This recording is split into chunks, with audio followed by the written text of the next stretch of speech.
Bagi saya persilakan.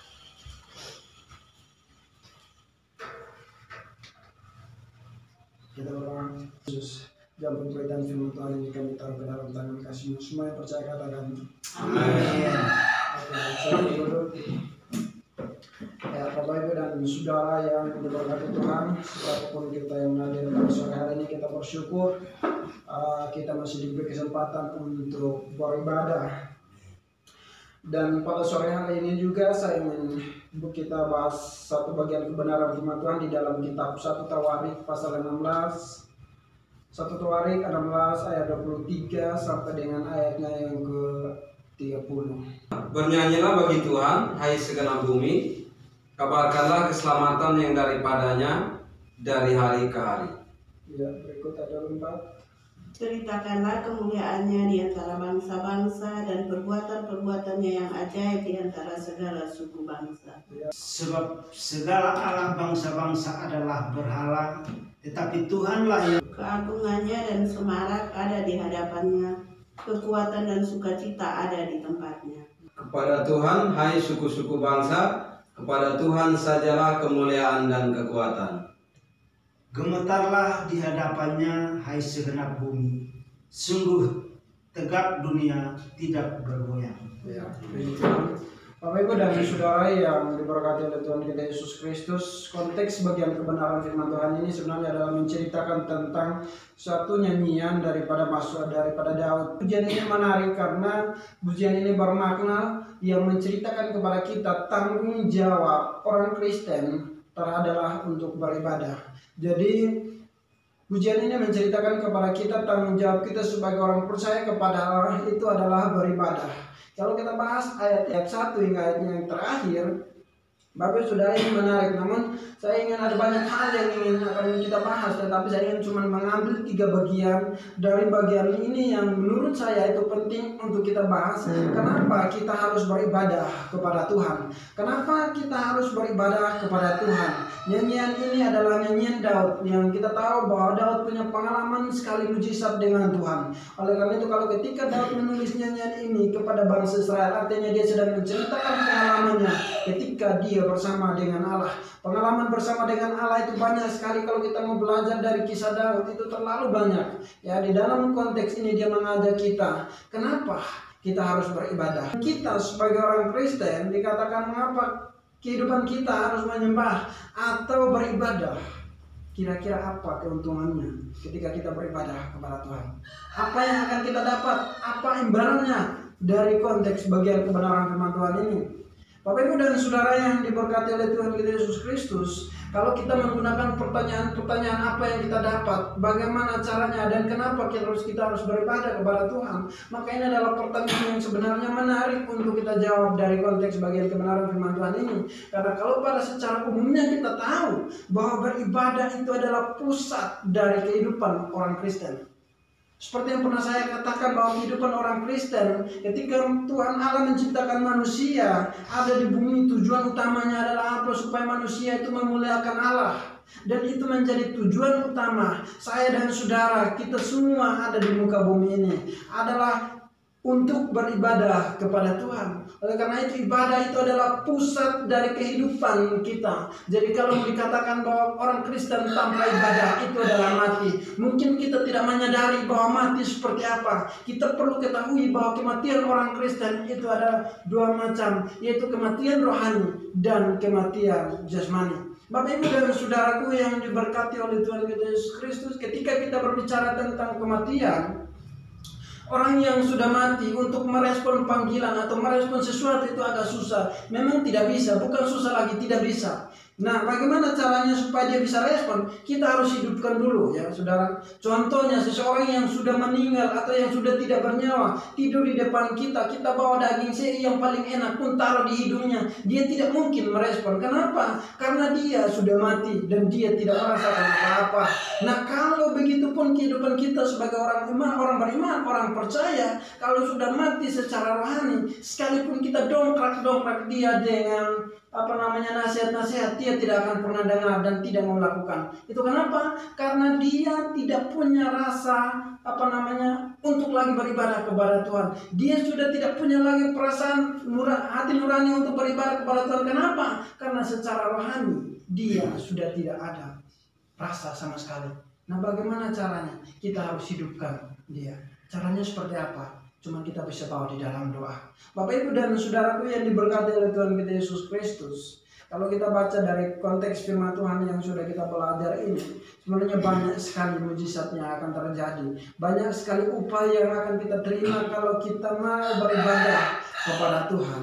Nah, saudara yang diberkati oleh Tuhan kita Yesus Kristus, mengapa kita harus beribadah? Hal yang pertama, karena penyembahan ibadah itu adalah rencana Allah. Di ayatnya yang ke-16, ayat 23 berkata begini, bernyanyilah bagi Tuhan hai segenap bumi, kabarkanlah keselamatan yang daripadanya dari hari ke hari. Ayat 24, ceritakanlah kemuliaannya di antara bangsa-bangsa dan perbuatan-perbuatannya yang ajaib di antara segala suku bangsa. Bapak, Ibu, dan saudara yang diberkati oleh Tuhan kita Yesus Kristus, mengapa kita harus beribadah? Beribadah itu adalah rencana Allah bagi manusia. Kenapa manusia diciptakan ke dalam dunia ini adalah untuk beribadah, memuliakan nama Tuhan, untuk menyembah, memuliakan nama Tuhan. Nah, kalau itu adalah rencana Allah, lalu kita berpikir bahwa itu hanya rutinitas yang seharusnya kita lakukan, apakah kita tidak bertentangan dengan apa yang Tuhan mau di dalam kehidupan kita? Jelas di sana dikatakan bernyanyilah bagi Tuhan. Kalimat ini Bapak Ibu kalau kita terjemahkan lebih dalam dari bahasa Alkitab, maka kalimat ini adalah sebuah kalimat perintah yang tidak bisa tidak dilakukan kalau kita sebagai orang percaya, orang beriman. Harus dilakukan.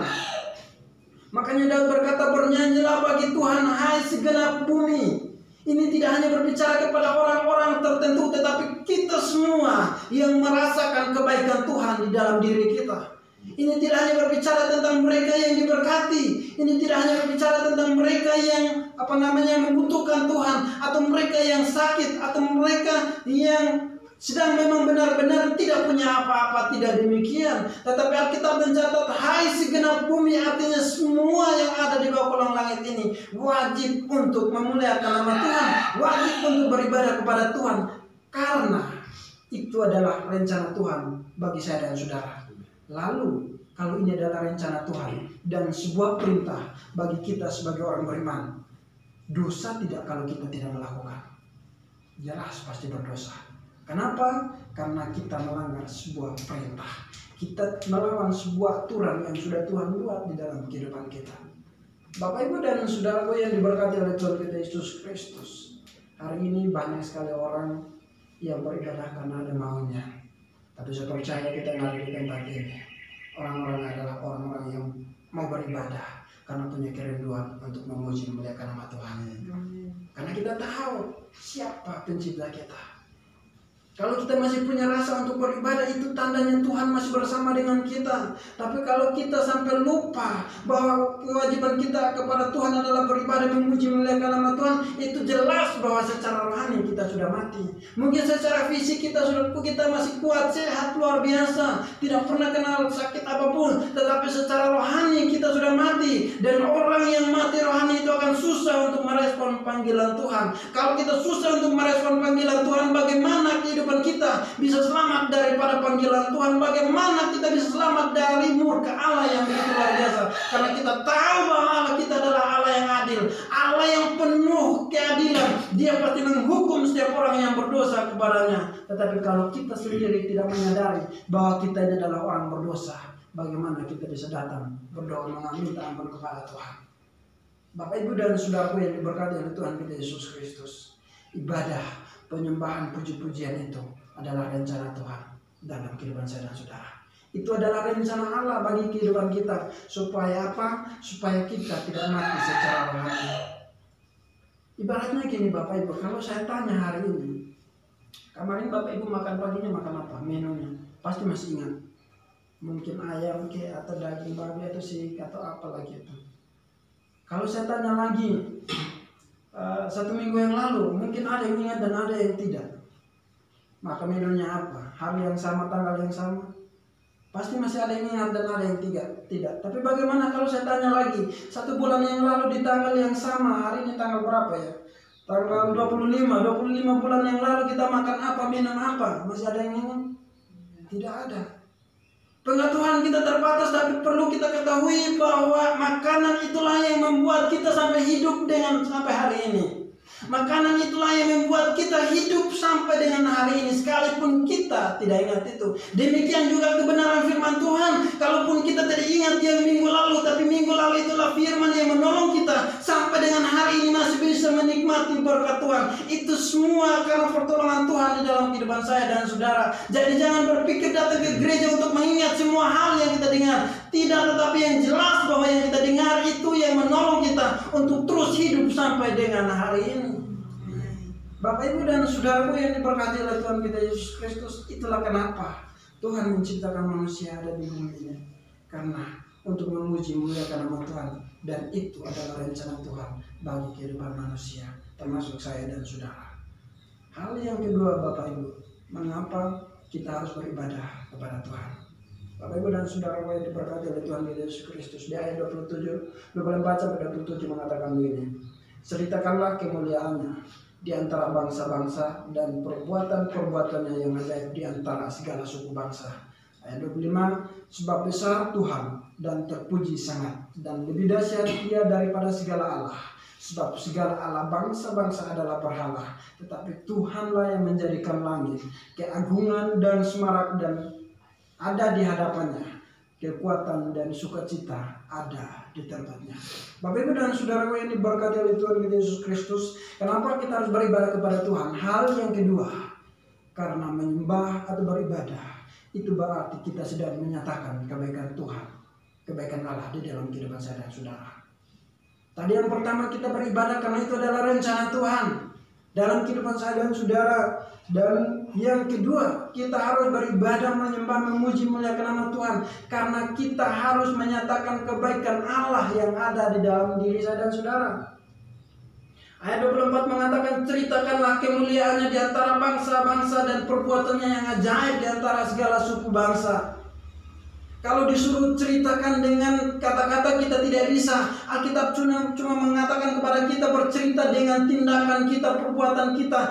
Datang kepada Tuhan itu sudah membuktikan bahwa kita taat akan kebenaran firman Tuhan. Tidak menuntut banyak sama seperti orang-orang, atau tidak menuntut banyak harus berpendidikan, tahu latar belakang Alkitab. Tidak seperti itu.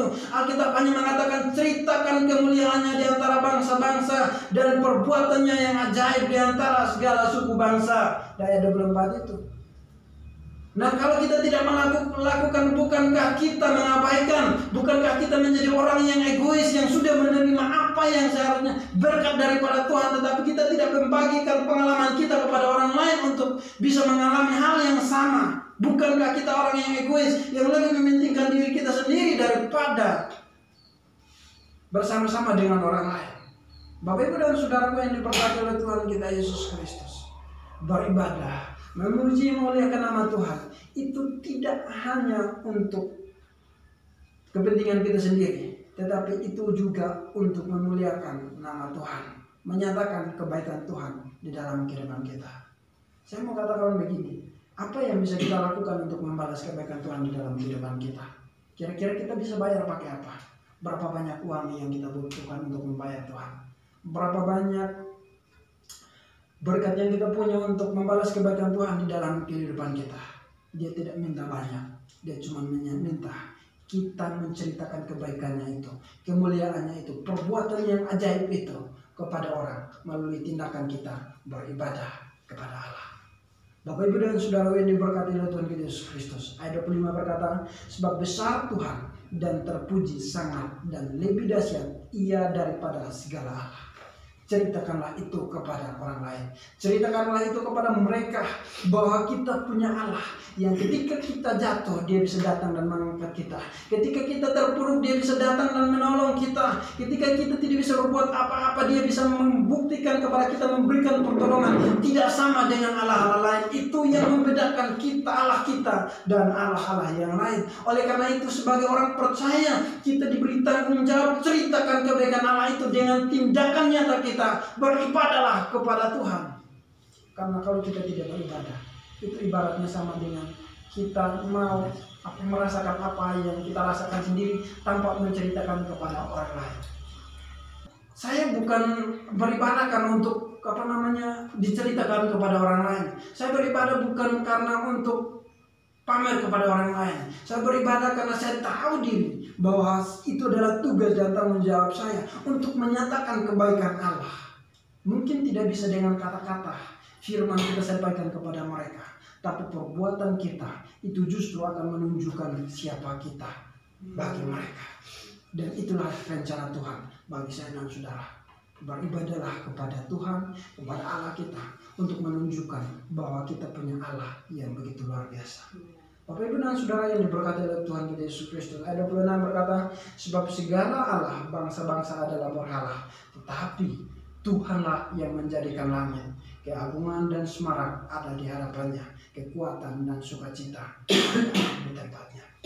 Dia adalah Allah yang menjadikan langit dan bumi ini. Ceritakanlah dengan perbuatan kita bahwa kita punya Allah yang luar biasa. Kita punya Allah yang dahsyat, yang bisa mengubah segala keadaan. Bapak Ibu dan saudara yang diberkati oleh Tuhan kita Yesus Kristus, langit adalah ciptaannya, bumi ini adalah ciptaannya, semua yang ada di kolong langit ini adalah ciptaannya. Kita patut bersyukur dengan menyatakan kebaikan itu melalui tindakan dan perbuatan kita. Beribadahlah kepada Tuhan. Hal yang ketiga dan yang terakhir, mengapa kita harus beribadah kepada Tuhan? Ayat 29 berkata begini, berilah kepada Tuhan kemuliaan namanya, bawalah persembahan dan masuklah menghadap Dia, sujudlah menyembah kepada Tuhan dengan berhiaskan kekudusan. Bapak Ibu dan saudaraku yang diberkati oleh Tuhan kita Yesus Kristus, hal yang ketiga, mengapa kita harus beribadah kepada Tuhan, mengapa kita harus memuji memuliakan nama Tuhan. Yang ketiga dan yang terakhir adalah karena ibadah itu adalah suatu penghormatan kita kepada Tuhan. Tidak hanya penghormatan tetapi tanggung jawab kita kepada Tuhan. Di sana dikatakan beribadahlah kepada Tuhan, kemuliaan namanya. Ya. Lalu disambung lagi, sujudlah menyembah kepada Tuhan. Saudaraku yang diberkati Tuhan, ini menunjukkan bahwa kita punya tanggung jawab. Kita harus punya penghormatan kepada siapa pencipta itu, kepada Allah yang kita percaya. Itulah tugas dan tanggung jawab kita. Dengan cara apa? Beribadah. Itu sudah menunjukkan bahwa kita merendahkan diri untuk dibentuk oleh Tuhan. Hari ini kalau orang malas beribadah, bukankah kita sedang mengatakan bahwa kita kuat, kita hebat atas kemampuan kita sendiri? Bukankah kita kuat dan kita mampu karena kita punya banyak pekerjaan, kesibukan dan lain sebagainya kalau kita tidak beribadah? Sekalipun banyak alasan yang kita lakukan dalam setiap kehidupan kita, percaya bahwa Tuhan punya rencana yang terbaik. Makanya Tuhan bilang kepada Petrus, di atas batu karang ini berdirikan jemaatku. Tujuannya apa? Supaya kita bersatu di dalamnya dan memuji memuliakan nama Tuhan, untuk membuktikan bahwa kita menghormati Dia yang telah menjadikan saya dan saudara, untuk membuktikan kepada Dia bahwa kita menghormati pengorbanannya di atas kayu salib, untuk membuktikan kepada Dia bahwa kita bertanggung jawab atas apa yang sudah dipercayakan kepada kita. Bapak Ibu dan saudara yang diberkati Tuhan kita Yesus Kristus, sangat indah jika kita datang kepada Tuhan. Sangat indah jikalau kita menghormati apa yang sudah Tuhan berikan kepada kita. Kita punya tanggung jawab. Kita harus punya penghormatan. Kenapa? Karena Dia adalah Allah yang kudus. Kalau kita sadar itu, Dia yang tadinya adalah Allah yang kudus, Allah yang tidak bernoda, Allah yang tidak berdosa, tetapi karena saya dan saudara, Dia rela mati di atas kayu salib, bahkan turun ke dalam kerajaan maut untuk merasakan begitu hinanya manusia ini jika sudah jatuh di dalam dosa. Dan ketika Dia merasakan itu membuktikan bahwa pengorbanannya begitu luar biasa. Mengorbankan kekudusannya hanya untuk merasakan apa yang saya dan saudara rasakan. Padahal itu adalah perbuatan kita. Tetapi karena kasihnya yang besar, yang begitu luar biasa kepada saya dan saudara, sehingga dia melakukan itu. Bapak, Ibu, dan saudaraku yang diberkati oleh Tuhan kita Yesus Kristus, kalau kita menyadari itu, makanya ibadah itu adalah suatu penghormatan kita kepadanya dan suatu tanggung jawab yang harus kita berikan sebagai bukti bahwa kita setia kepadanya. Bapak, Ibu, dan saudara yang diberkati oleh Tuhan kita Yesus Kristus, 1 Korintus 6 ayat 19-20 berkata begini, apakah tidak tahukah kamu bahwa tubuhmu adalah bait Roh Kudus yang diam di dalam kamu, Roh Kudus yang kamu peroleh dari Allah, dan bahwa kamu bukan milik kamu sendiri, sebab kamu telah dibeli dan harganya telah lunas dibayar. Karena itu muliakanlah Allah dengan tubuhmu itu.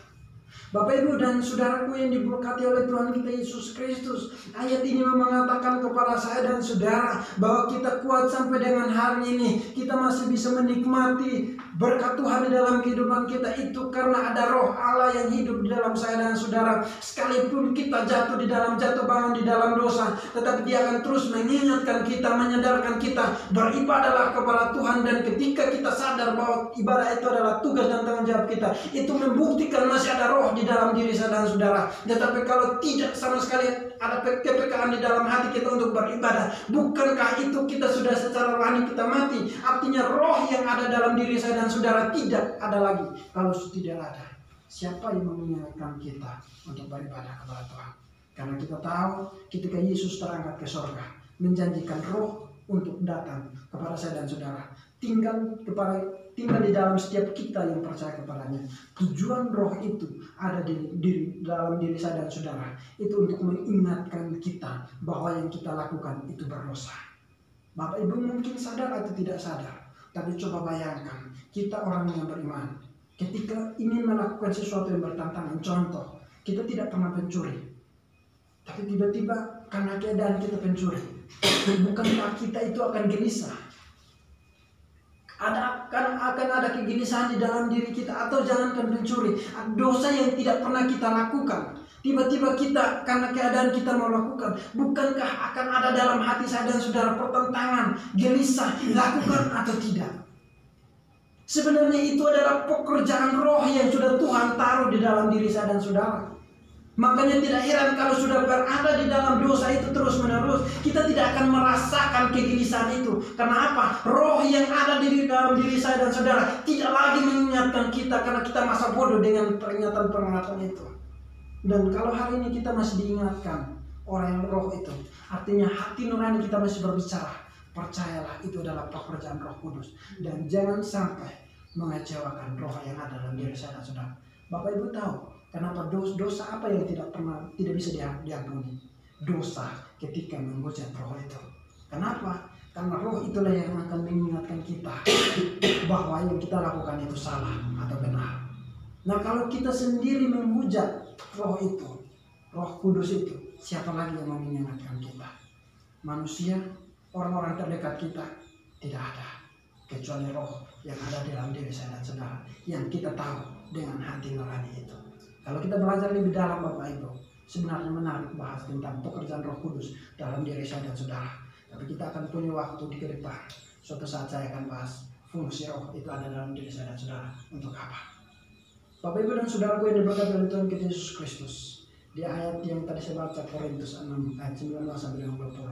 Ayat 20 berkata, sebab kamu telah dibeli dan harganya telah lunas dibayar. Karena itu muliakanlah Allah dengan tubuhmu, sebagai bukti penghormatan kita kepada Allah dan tanggung jawab kita kepada Allah. Tuhan Yesus memberkati Bapak, Ibu. Amin.